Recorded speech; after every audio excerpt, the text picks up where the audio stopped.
continuemos agora para as apresentações melhores que as minhas. Sempre modesto, muito modesto. Bom, agora já vejo o Rafael aqui, está se apresentando na tela. Rafael, bem-vindo. Eu agradeço você ter aceito o convite para enfrentar um tema que ficou mais complicado agora, não é? Como é que fica o teletrabalho com essa medida provisória que permite, então, a suspensão do contrato, etc., e a questão anterior que era colocada, se não há controle de jornada no teletrabalho, como é que eu vou fazer banco de horas? E outras questões todas que eu tenho certeza que você vai rapidamente enfrentar e nos esclarecer. Muito bem-vindo e muito obrigado de novo por você estar aqui e fazer parte do nosso grupo, nos deixa muito orgulhoso e muito feliz. Vamos em frente. Boa tarde a todos, agora boa noite, né? 6h03.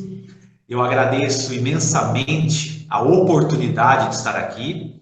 Agradeço ao professor Nelson Manriche pelas belíssimas palavras. Como sempre, as suas palavras são um alento para todos nós, né? A honra é toda minha de fazer parte desse seleto grupo. Agradeço aos palestrantes aí que me antecederam, né? Professor Simão, incrível. Também o Fabiano, um cara ao qual me inspiro muito, professor que eu me inspiro muito. André Zipper, André de Melo Ribeiro. Exposições brilhantíssimas, fica até difícil falar depois de exposições com pessoas aí de elevado cabedal, como foram vocês. Pois é, gente, eu costumo dizer, né, a doutrina e a jurisprudência, elas têm posição, principalmente a doutrina, tem posição majoritária no sentido de que as fontes materiais do direito não tem tanta importância quanto as fontes formais. Isso porque as fontes materiais seriam fontes metajurídicas, nas palavras aí do professor Kelsen. Mas nunca se viu, em dias passados, as fontes materiais, quais sejam os fatores, os fatos sociais, influenciarem o direito sobremaneira como nesses dias de pandemia. O operador do direito, o aplicador, o juiz, nós temos que estar todos atentos a essas mudanças, a esses fatores sociais de suma importância. E para os que defendiam, né, até pouco tempo atrás, que a Justiça do Trabalho deveria acabar, para aqueles que defendiam até pouco tempo que a Justiça do Trabalho deveria ser talvez incorporada à Justiça Federal, por ser talvez um poder de menor importância, nós estamos vendo agora o quão importante é a Justiça do Trabalho, o quanto a área trabalhista tem reflexos em todas as relações sociais, sobretudo agora.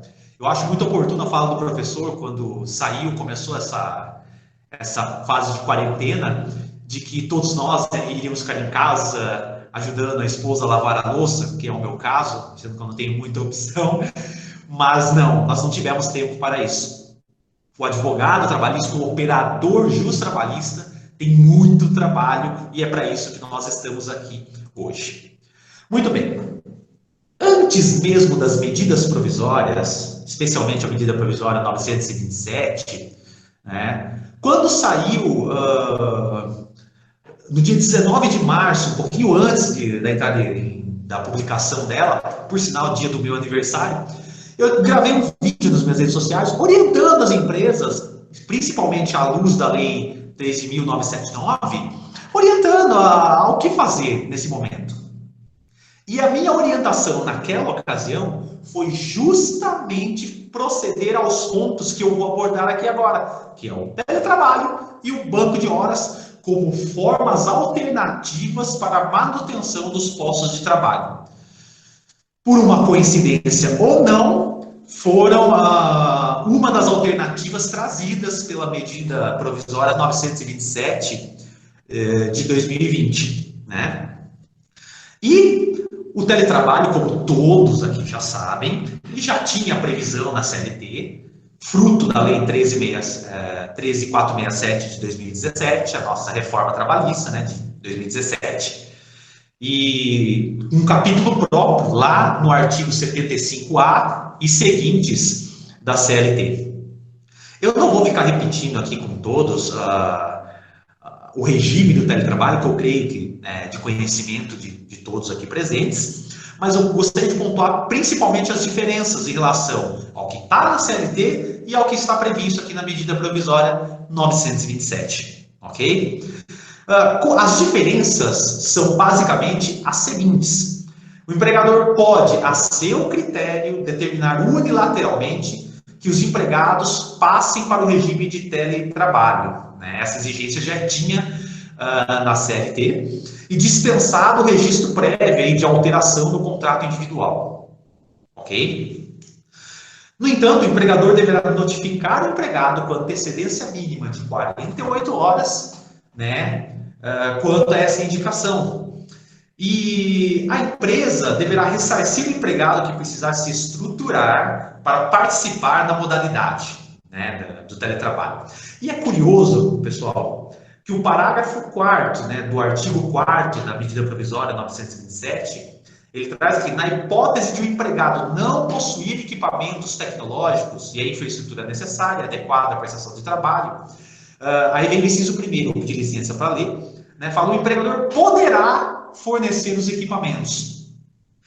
A crítica que eu faço aqui é o empregador, conforme o artigo 2º e 3º da CLT, é aquele que assume o risco da atividade econômica. Ora, poderá fornecer os equipamentos, eu poderia entender como deverá fornecer os equipamentos, né? Mas daí vem o inciso 2º e tenta complementar, né? Tenta corrigir essa possível distorção e crítica aí dos intérpretes, né? Na impossibilidade do oferecimento do regime de comodato de que trata o inciso 1º, o período da jornada normal de trabalho será computado como tempo à disposição do empregador. Então, veja, é recomendável aqui a prudência e o bom senso. O André bem disse aí na fala que me antecedeu, né? Todos me ouvem, ok? Todos estão me ouvindo? O André bem falou que é um momento de conversa, é um momento de acordo entre as partes. Então, veja, em nome da manutenção do emprego, esse diálogo tem que acontecer, é o momento para isso. E a novidade também da medida provisória é que estagiários e aprendizes também poderão se submeter ao regime do teletrabalho. Uma observação muito importante, inclusive a mídia tem noticiado de uma maneira, no mínimo, equivocada, que o teletrabalho, gente, não se confunde com o trabalho remoto, previsto lá no artigo 6º da CLT. Inclusive, quando do advento da Lei 13.467, de 2017, houve um debate doutrinário que, ao meu ver, totalmente descabido, no que concerne a, será que a Lei 13.667 teria revogado o artigo 6º, né, da CLT? Resposta, não. O artigo 6º trata do trabalho remoto, que é completamente diferente do teletrabalho. Isso é preciso que fique muito bem claro, né? E o advento da medida provisória, como estava dizendo, né, ela flexibilizou a implantação da modalidade do teletrabalho. Coisa que nós tínhamos uma regra um pouco mais apertada na CLT, mas a medida provisória veio flexibilizar, né? Com a medida provisória, essas alterações do teletrabalho para o presencial, do presencial para o teletrabalho, elas poderão ser determinadas pelo empregador independente da concordância do empregado. Eu recebi inúmeras consultas nesse sentido, inclusive de empregados. Doutor, ele pode fazer isso comigo? A resposta é sim.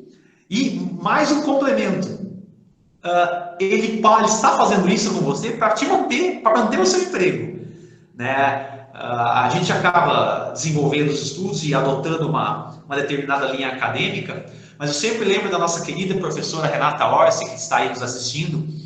Em uma de suas aulas, eu ouvi ela falando uma coisa que eu nunca mais esqueci. o excesso de proteção pode gerar desproteção, né? Então, num momento como esse, em que a clara intenção do legislador, tanto na MP 927 quanto na MP 936, é a manutenção dos postos de trabalho, penso que o empregado, nesse momento, salvo se ele estiver descontente com o seu emprego, ele não está com muita margem de opção, né? Louvados sejam as empresas que optem pela manutenção dos postos de trabalho, né? Em todo caso, é recomendável que os empregadores colham aí o aceite dos empregados, né? Apenas para finalizar essa questão do teletrabalho, não se distingue a diferença, né, com o trabalho remoto, que eu bem coloquei aqui.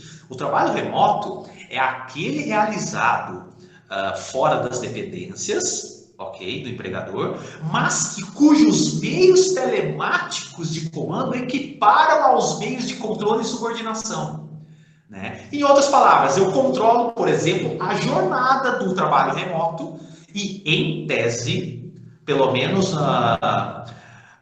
dentro de uma ordem de interpretação do princípio da primazia da realidade, eu não consigo controlar o teletrabalhador. Ok? E a questão tormentosa, brilhantemente colocada pelo professor Nelson, aqui vem à tona.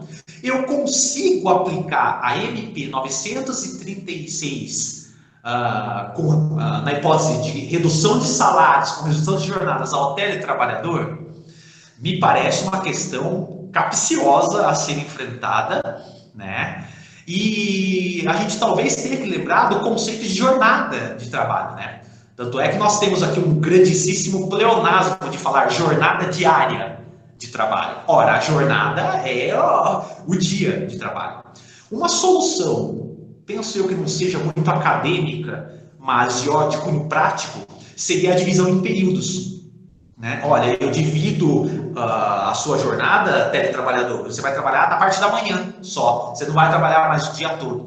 Me parece a falta de solução acadêmica melhor, me parece que esse seria um dos caminhos para que nós possamos aplicar ao teletrabalhador as disposições da novíssima medida provisória 936, ok?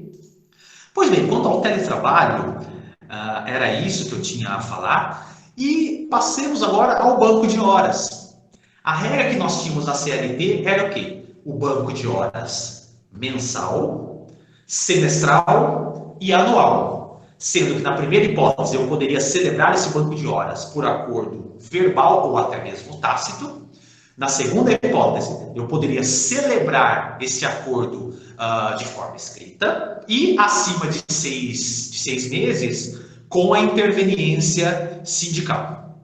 Basicamente, a medida provisória veio flexibilizar o prazo de compensação desse banco de horas, que poderá ocorrer em até 18 meses após o encerramento do estado de calamidade.